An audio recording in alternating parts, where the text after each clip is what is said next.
Hello, I'm Grant, and I'm going to try to teach you how to use your hands a little bit better. That is, to exercise them and stretch them and move them in such a way that you might be able to get better use out of them if you've been suffering from particularly one of the more degenerative diseases like rheumatoid arthritis or osteoarthritis. But all of us get hand problems from time to time, and these simple stretches and movements will probably help you help yourself at home in your own time. Now, is this a cure-all? No. But it is based on a sound principle, which is that mobility and function are related. If we can improve the mobility of the hands, we can probably improve their function. And then they will do things for you more better, such as doing up buttons, turning off faucets, opening jars, car doors, playing guitar, whatever it might be. Mobility and function are related. So, the object of the exercise that we're doing now is to increase the mobility of your fingers and hands. Okay, so these are my hands. They are 64 years old, and they've been doing pretty good. I do a lot of work with them, and they're still quite mobile, and I'm quite fortunate in that way. However, the first thing that we're going to do are simple exercises like this. We're just going to take the thumb and try to touch over there. Index finger down to here. Middle finger, ring finger, pinky.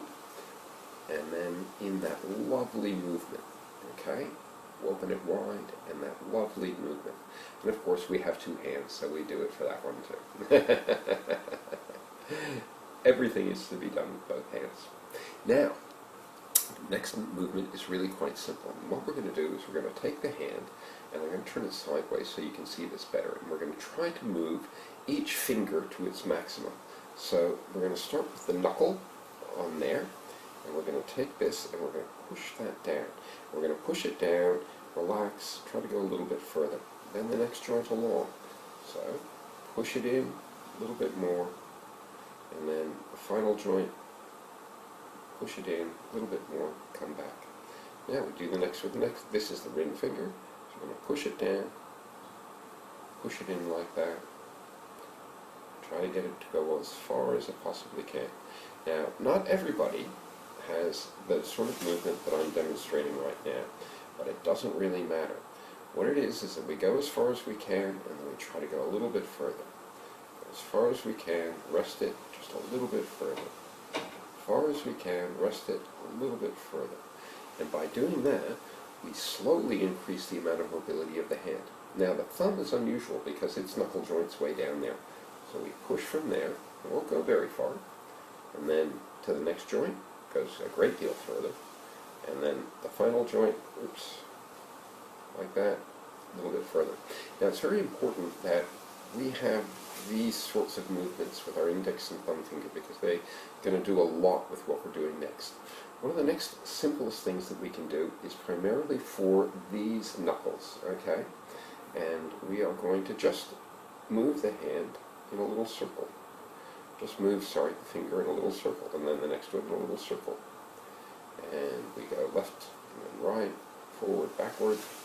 Just make a little circle, just so, we get as much movement there as we can. Now, the next one, okay, is we've bent forward, like that, okay. Now we're going to bend backwards. So, we're going to, again, using this little motion, we're going to bend that finger back, and we do each individual joint. Now, basically, some joints move less, some joints move more. Whatever you are is whatever you are. Now, when you're doing this, sometimes joints will make noises, and the noises are not the object of the exercise, but it's fine if they do. It's really good for them, okay? We do that to the thumb too. We bend it right back. Try to make each joint do its little bit.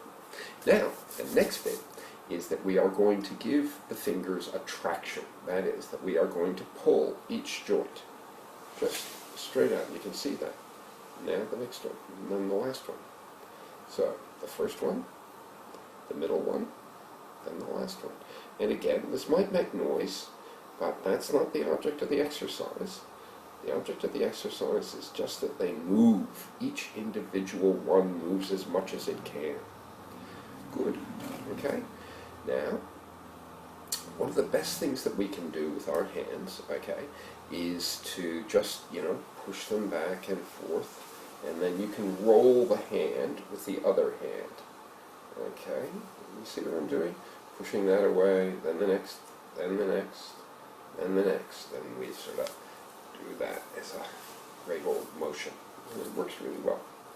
Now, if one were at home and were watching TV or listening to the radio, or just sitting somewhere, one could knit or crochet. Doing fine finger work with your hands is a really good way to help them move well over time. And knitting is a really nice thing to do, because you can knit something for somebody you love, whether that's a child or a grandchild or an uncle or an aunt or a niece or a nephew or just a friend. Knitting is a lovely thing to do, and it really helps keep the digits moving well. So, that's my little bit on hands today, and I hope that you find it a good bit of practical philosophy. That is, something that you can apply to your life today that will improve your life today. Okay, have a lovely day. Bye-bye.